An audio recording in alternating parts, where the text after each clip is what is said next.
трансляцию. И сейчас здесь вот автоматически на самом YouTube появится кнопочка, потому что вот все, мы в прямом эфире. Где мы посмотрим, если вот соединились или не соединились? Все, вот, все, видите, вот у нас идет сейчас этот превью, так скажем, предварительный просмотр. Сейчас он будет подгружаться. То есть я советую минут 5-10 подождать, пока все прогрузится. В самом YouTube тоже все прогрузится, у них тоже есть свои внутренние задержки. И можно сейчас будет уже начинать. То есть мы по факту уже в эфире. Все, вот мы в эфире. По сути, к нам сейчас могут уже подключаться люди. У нас сейчас подождем. И запись у нас тоже идет. Все, это мы все сворачиваем. Все, у нас вот прямо сейчас видно. Видео потом появится у вас вот здесь, папки видео. Самое нижнее. Хорошо. Сейчас, если вот я подключу вот документ, то все, вот просто там будет видно. Да, вот. А сейчас студент видит вот ровно то, что вот мы сейчас видим на рабочем экране. То есть вот смотрите. Предварительный просмотр, вот видите. Вот они прям вот это видят. То есть здесь задержка 10-секундная, если не ошибаюсь. Вот. Итак, пока вот мы не видим, да, кто-то. Да. Одновременно просмотр 2, то есть уже кто-то еще к нам подключился. Технически советую 5-10 минут подождать и начать. Вот 4 уже человека, вот видите, к нам уже подключается. Можете пока просто последить. Как только 5-10 минут пройдет, просто сворачивайте окошечко. И все, и можно начинать лекцию. Если что, здесь вот есть чат. Также можете смотреть, может кто-то вам будет писать. Вот здесь вот вам уже кто-то пишет.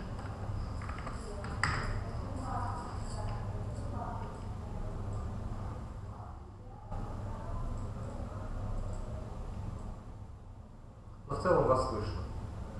Слышно. Да. Hey guys, tell everyone to get connected, please. Let's start the lecture. Right?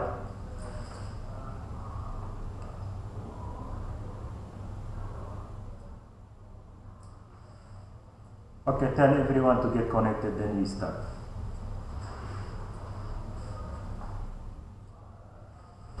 Пять-10 минут техническую задержку пока ставьте, как раз у вас будет. Вам нужно включить микрофон? Да. Нет, это вот в самом OBS. Вот, да, правильно, сейчас значок на видео. Вижу. Вот на рабочей панели рядом с Google Chrome значок у вас. Вот, проверь. Ага, вот он. Нажимайте на него. И здесь технически вот прямо громкость можете нажать.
Guys, tell everyone to get connected, right?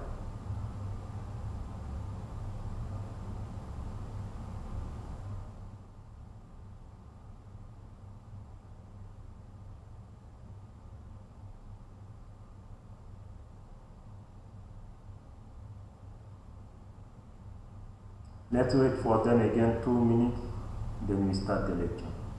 Tell them to get connected, please.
Because tell everyone to get connected, because I can see who is connected or who is not connected.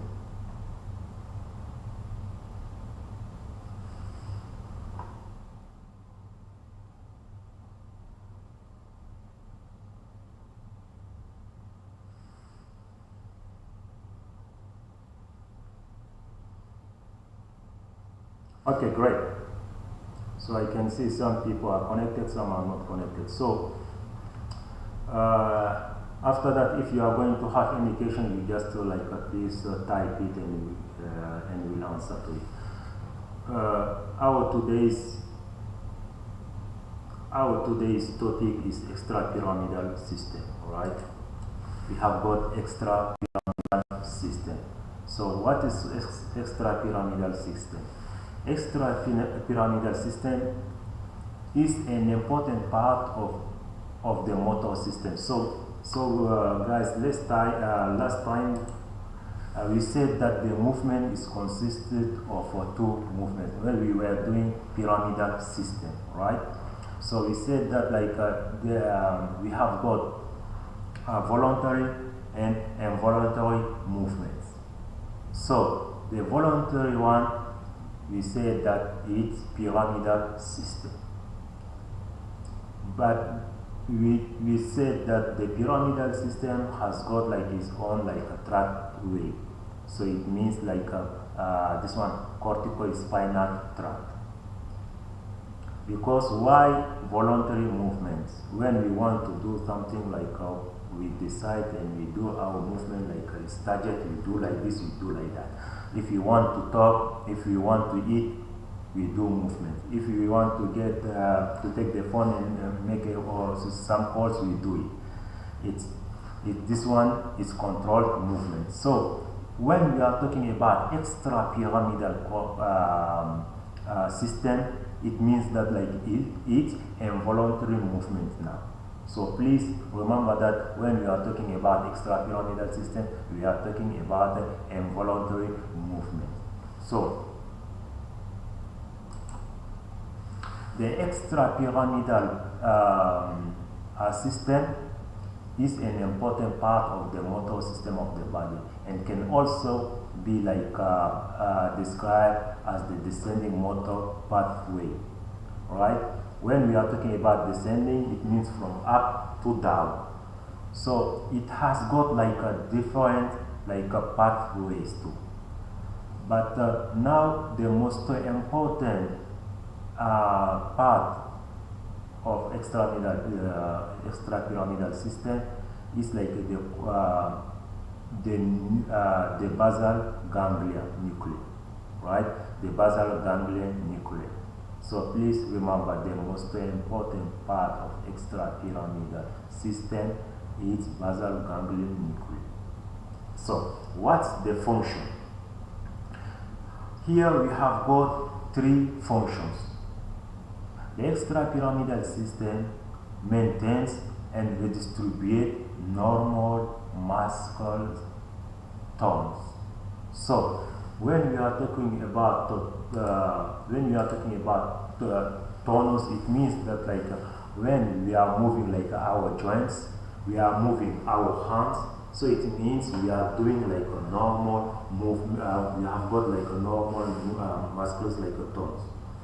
But when you see that a person can move it just like this, or when you are taking off the hand, or when you are doing the movement, it's too like a tight, it's too strong like to be moved, right? So this one, it means that like there is a problem with the normal muscle tone. So please remember this one. Next function, it also regulates involuntary automatic like movements. So what does mean? That means that like if you remember, before to start like riding a bicycle, before to start like skating, right? Or before to dance, we learn like some movements. But before that, those movements were like involuntary. When you start, like when you want to ride a bicycle, it means that like you don't know how to do it. So all your movements are involuntary. So you start, you sit on the bike and you do like this, you fall down. If you want to skate, you stand up and after that you fall down, right? Because you don't know what to do and all your movements that are going like they are involuntary. Or you want to dance and you want to learn like some movement dance.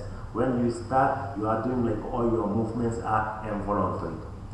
But you can remember, you can learn those movements to do it, to make it to become like a voluntary.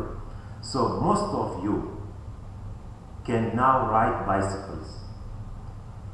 Most of you now can ride, right? Can ride bicycle. Most of you can like skate, right? So it means that like you have learned already all those movements. So those movements now became for you voluntary. You can do a lot of things by skating or by riding a bicycle.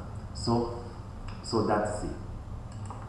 Now the third like a function, it ensures the readiness of the muscular system to perform ability motor act. The second, of the inclusion of certain muscular group, the regrouping of muscular tones, the performance of auxiliary movements, speed, rate, smoothness, and flexibility.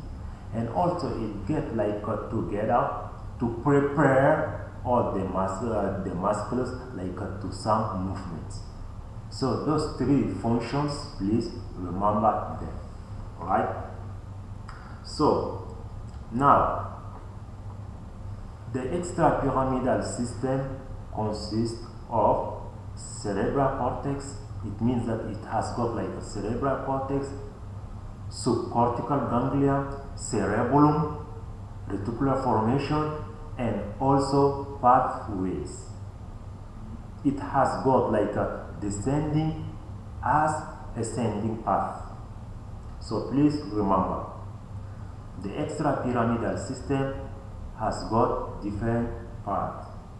It has got cerebral cortex, subcortical ganglia, cerebellum, reticular formation, and also it has got like a pathways which are descending and ascending. So, anatomically and physiologically, the basal ganglia are like heterogeneous in their function accumulation of gray matter and are located in the interior of the white matter of the hemispheres near the lateral ventricles of the brain. So, what does it mean? That means that the basal ganglia has got like different parts too. So, it has got striatum, pallidum, subthalamic core, or Lois body, and colostrum. So this one is the part of basal ganglia. Please remember striatum, pallidum, subthalamic, and also colostrum. So please remember those parts. And we say the extrapyramidal system has got pathways. The pathways of extrapyramidal systems are rubrospinal tract, tectospinal tract, reticulospinal tract, vestibulospinal tract, and also olivospinal tract.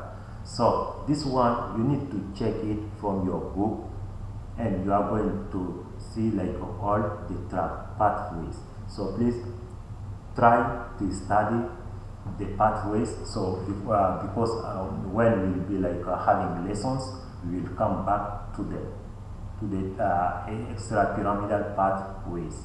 So remember them. And also you have got here the rubrospinal tract.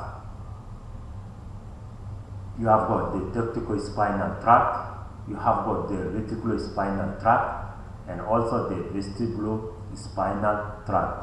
So all the tracts are here, and we are going to talk about them like more deeply when we will be having like lessons. So coming to rubrospinal tract, the most important thing like is red nucleus here. So please, when you will be like reading about like extrapyramidal tracts, check out like all those tracts. The most important tracts are rubrospinal tract, tectospinal tract, reticulospinal tract, and also vestibulospinal tract. So please just try to remember those tracts. So let's come to extrapyramidal system. How does it work? The extrapyramidal system has got like two main systems, right? The two main systems are striatum system and also pallidum system. So try to remember those two systems, pallidum and striatum. So those two systems are this one, the part, the anatomically and physiological like a system which are called extrapyramidal. Why? Because the striatum is the new system. It has got like a low movement. Pallidum system is like an inner system, so it means it has got like extra movement. So if we come to it, they are like a two systems opposite, which complete like each other. Striatum, it has got like a low movement. Pallidum system is a node system, so it means like a pallidum system, you can find them, for example, in snakes. So all of you know snakes, right? Snakes has got like an extra movement. It's just moving like this. So this one is pallidum system. Striatum, it has got like a less, it has got like a low movement. Alright? Pallidum has got extra movement. So when those two systems come together, it controls like each other. So striatum controls pallidum not to have like extra movements.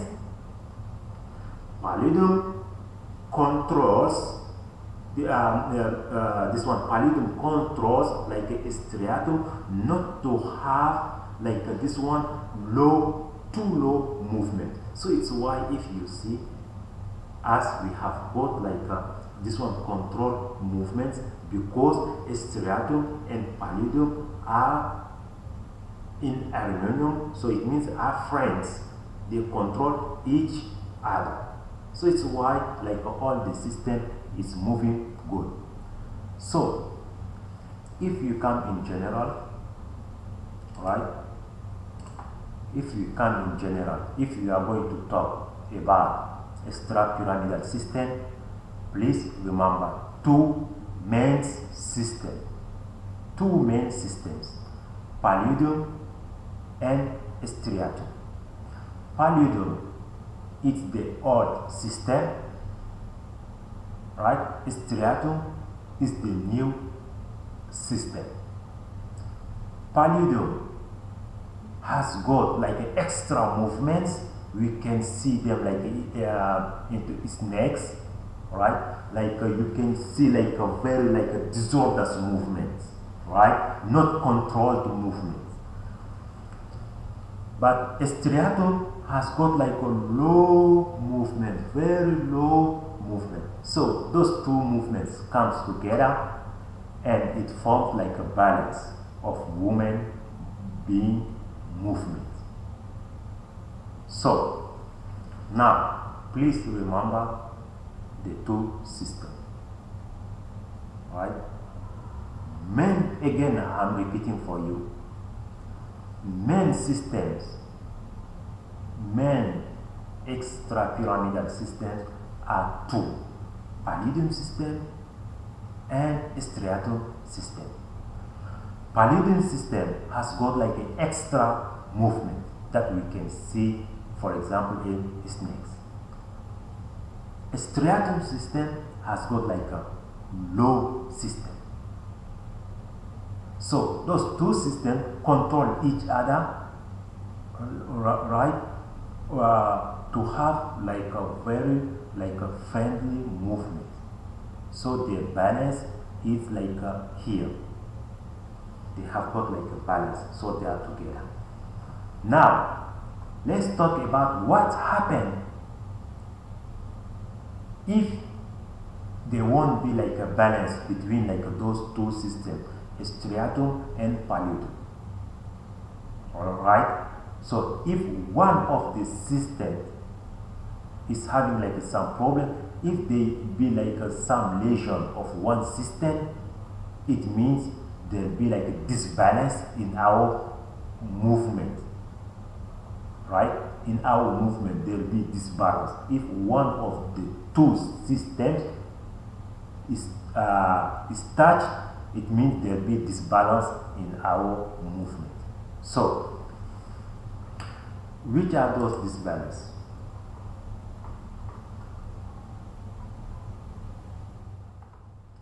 So let's talk about like a pallidum like a lesion.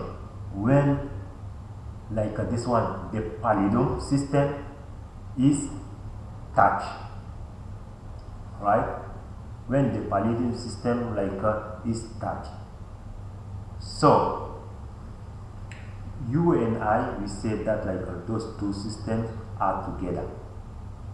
The pallidum system is controlling a striatum system not to have like a very like a low movement, and the striatum system is controlling pallidum not to have like this one extra movement. So now if we are saying that like there is like a pallidal lesion, right?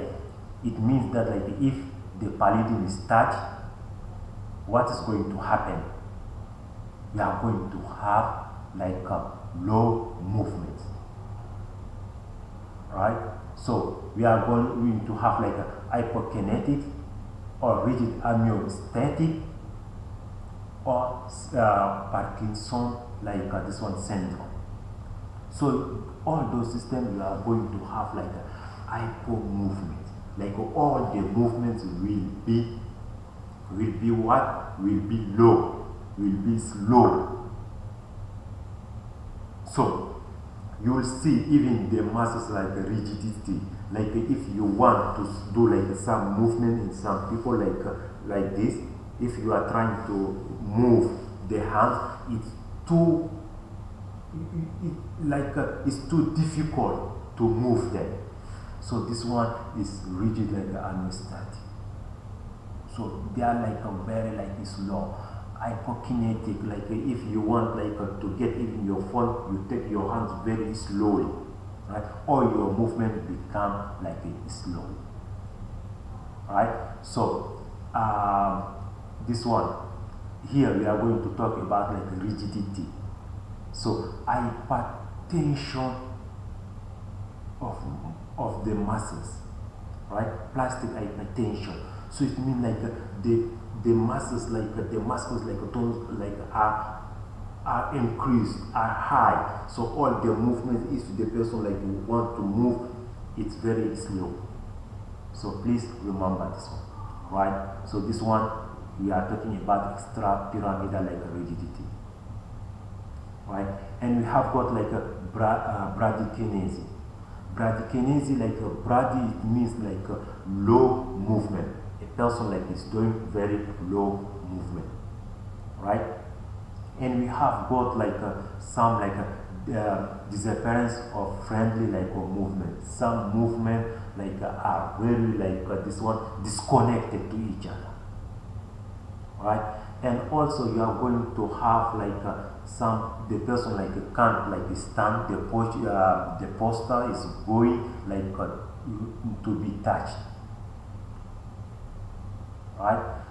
When the person will start working, the person will have a very small steps and low steps, right? Very small and low step. And this one, please also try to check when we'll be talking about extrapyramidal system during class. We will talk more deeply about it, right? You are going to have this one when a person wants to speak. As now I'm speaking to you okay, let's say slowly for you to understand.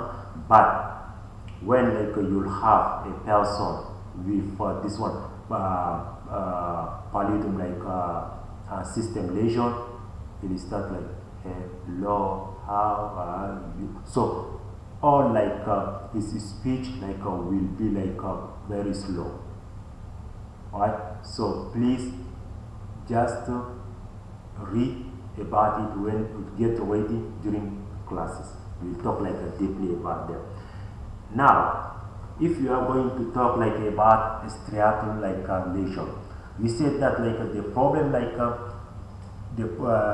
this one here are the problem of two systems which are in balance, striatum and pallidum. We said that if the pallidum is touched, if there is a dysfunction of pallidum system, there'll be low movements, hypertension of muscles, low speech, right?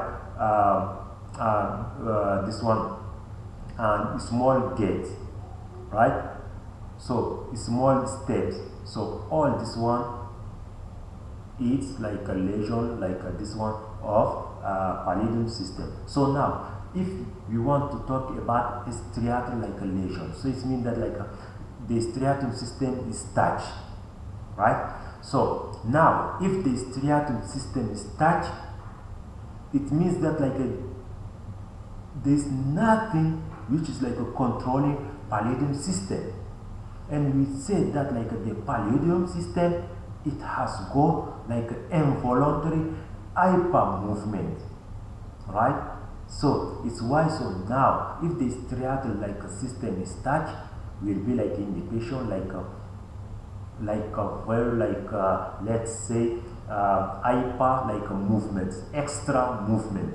So now, if we check the lecture, here it's written, if the striatal system is affected, there'll be like a hypertonic, like a hyperkinetic syndrome occurs, which is characterized by muscular hypertony, dystony, right, and the appearance of various involuntary movements like hyperkinesis. So, first of all, we are going to see like a chorea. So please remember the striatal lesion and the pallidal system. Remember this one. Here, the first one is chorea. So this one is irregular, fast, erratic like a movement, which occurs like in the proximal like limbs, body, face, tongue, and soft palate. So it means that like the person like a very fast movement, irregular movement. The person like just is doing like this, right? So this one is chorea. So the person like is just like doing. You see the person like is just moving very fast and irregular movements, right? So limbs like this is going like so, please, and very fast. So this one disconnected movement. So this one we call it like a chorea. So please remember it. Also, we have got like this one, etetosis. Etetosis. So this one is low, fanciful, warm like movements, mainly in the distal parts of the limbs, less often in the muscles of the face and body. And it has got like a hypertonia, alternates like with hypertension. So mostly like when the person starts movement, that it occurs when you are doing something.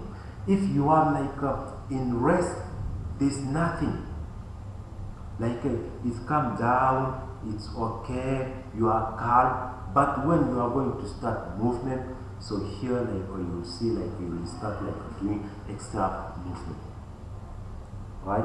So third, torsion standing. So here is the tonic contraction of muscles that appear like during movement, working, right? And also like it disappear like during rest. More often this contraction occurs in the muscle of the body, less often in the muscle of the extremities. So torsion dystonia, you can see like some contraction, like you can see like a person like will do like this, right? So this one like is torsion. Maybe like you saw some people. You saw some people like doing like such movements, contraction of the neck, for example, right? The person like just is doing like this. So this one is called also like torsion dystonia, right?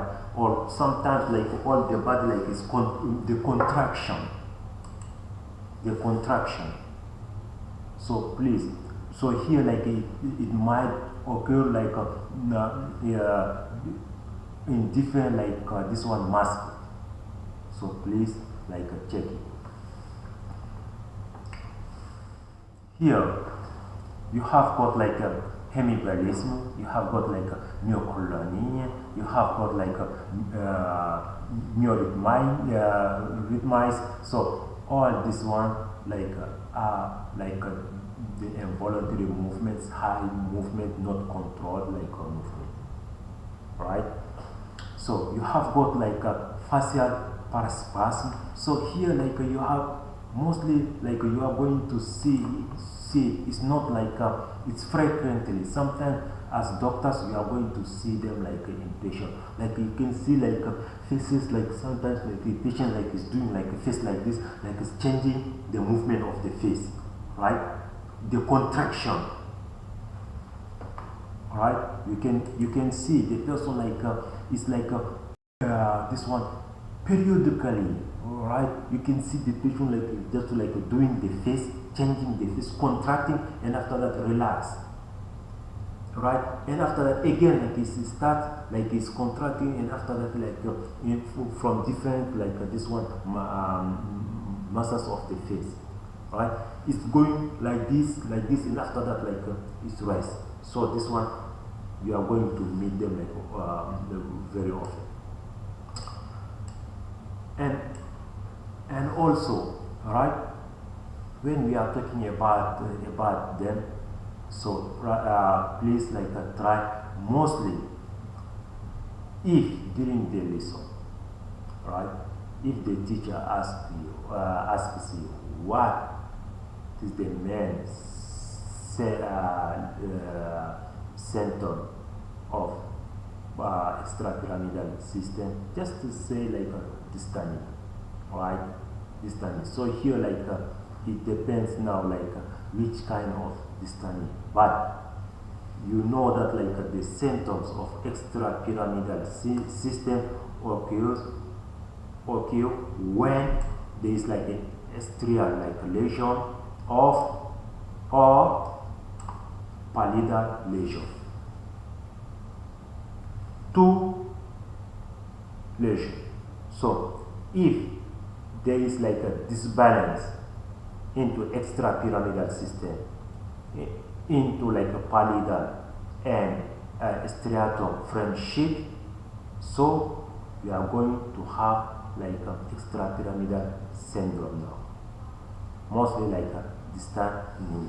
So please now tell me who has got an indication. So please write. Have you got indication about the extrapyramidal system?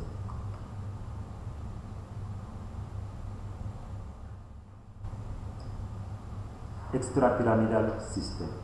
So hope that everything is understood.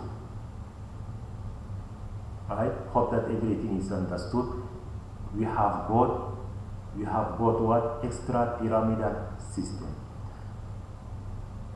In sum, extrapyramidal system has got two systems, striatum and pallidum. Striatum and pallidum has got a balance. They control each other. If there is a dysfunction, a disorder of this one pallidal system, we are going to have a bradykinesia, right? Bradykinesia. So it means that we are going to have a low movement. We are going to have low movement and rigidity, everything, right? So what happens if both systems are touched, right? If there is a dysfunction. So let's say that mostly we don't get both systems this one dysfunction. Mostly we get only one lesion, either a striatum lesion or a pallidal lesion, right? So we get only one disbalance, right? One disorder, either a pallidal or a striatum. So, okay. Yes. I'm reading James Watt. Yes. First movement twitches. Yes. Why not? Yes.